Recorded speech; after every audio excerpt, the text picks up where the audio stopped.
Hello everyone. This is Nolu and welcome to my YouTube channel. And this is my segment that I called Thoughts and Opinions, which I normally do during the week, once, twice a week, sometimes 3 times a week, of course, depending on my availability. Without any further ado, let me talk about what I think is worth my thoughts and opinions today. There's a lot that has happened, and I meant to talk about the DA march, but anyways, life happens. But today I just want to talk about the Johannesburg mayor. The newly elected Johannesburg mayor. Of course, Paul Pallets is out of the window right now, and we're off to a new chapter. That's how quick things actually happen in Johannesburg. Actually, truly, it is a city of gold, a city of where everything just moves, But before I get into it, what irks me about this whole thing is the fact that it has little to do with the residents who are going through so much right now in Johannesburg. I mean, the potholes. Some people say that there aren't any water. Some others say, of course, the electricity part, we're all going through it. I know it. But then there are so many things that are not going well right now due to politicians who all want just to fight about power and not to put people's interest before their own interest. That's, for me, the first, or rather, let me say, that is my first take about this whole thing. That what irks me about it, it has nothing to do with the people. It's not about making sure that the service delivery that people deserve, it is well provided and solutions are in place to the current challenges and problems that the city of Johannesburg is faced with. But nevertheless, because we as South African believe in favoring and being loyal to a political party, that is why most of the time we find ourselves in this mess. Of course, this one, I think it goes beyond to the people who voted, because it is party politics, it's leaders fighting for whomever they want to put into place. As we all know right now, Jama-ah is the party that is leading Johannesburg. I listened shortly to an interview of the mayor and I was like, yeah, you guys are in trouble in Johannesburg.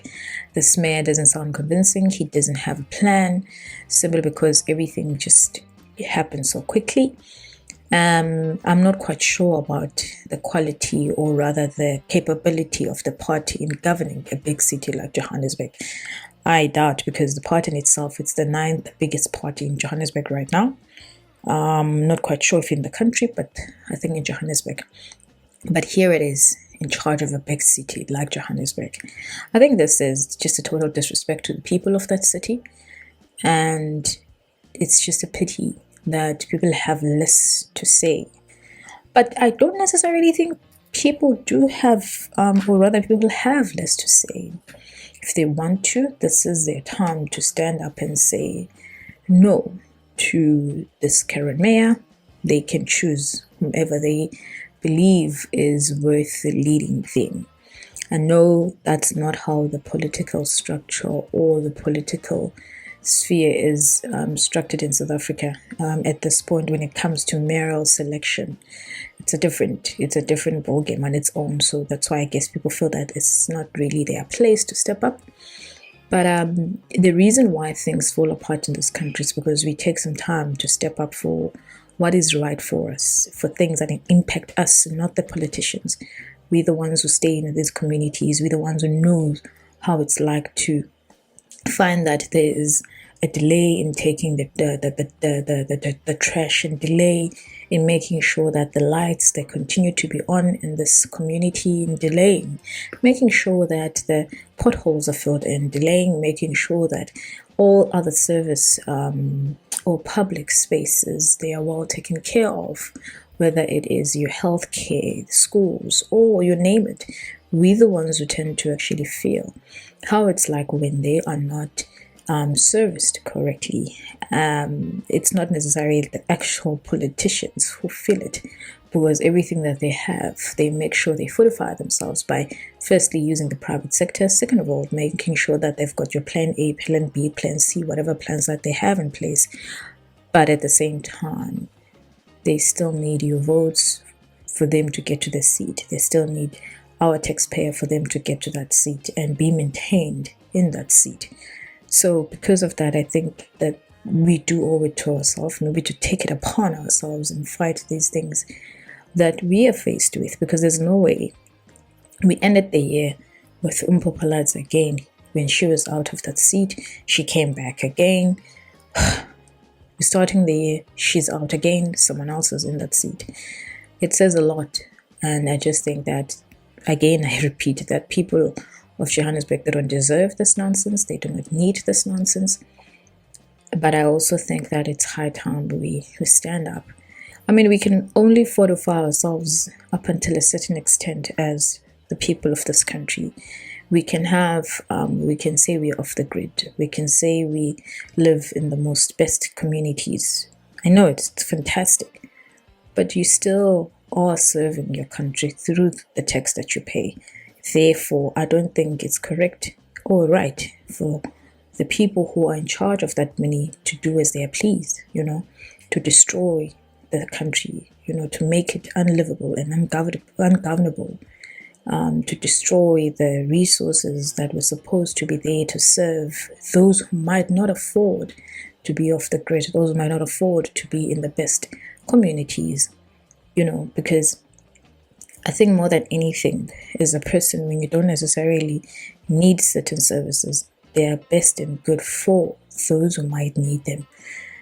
I mean, as we grow as individuals, we understand that you are not your own person. So therefore, when you are well, your next door neighbor, or rather people who are not so far from where you stay, it's important for them to be well as well, so that they may not come cause trouble to your house. By that I mean, when people who are surrounding or rather closer to those who are in those well established communities, they tend to have a problem. Those who are not, let's rather call them, who are underserved and disadvantaged, they tend to be a problem to this other community on this side, because that's what, I guess, poverty creates. It creates people who would have envy, jealousy, whatever you call it, who would want to cause trouble this side, that would start wanting to steal, Wow, how dare should the side have order? How dare should the side have everything that we do not have? It wouldn't click to their brains that it starts from hard work, and choosing to be in a fortified community, not just for you, but for your children, for your family, and etc. So that's my concern.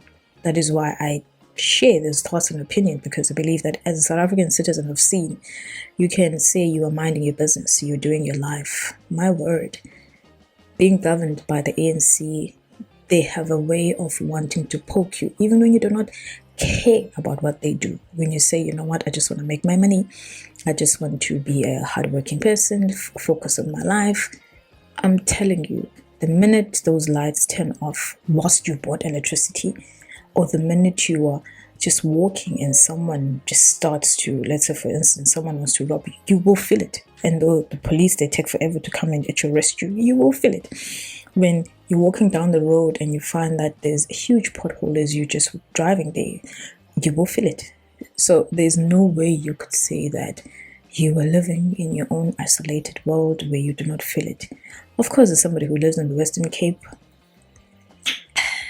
things are different on this side, but at the same time, it doesn't mean that we do not face all the problems of the rest, that the rest of the countries of the country is faced with, or and of course, it's the electricity, the crime rate, etc.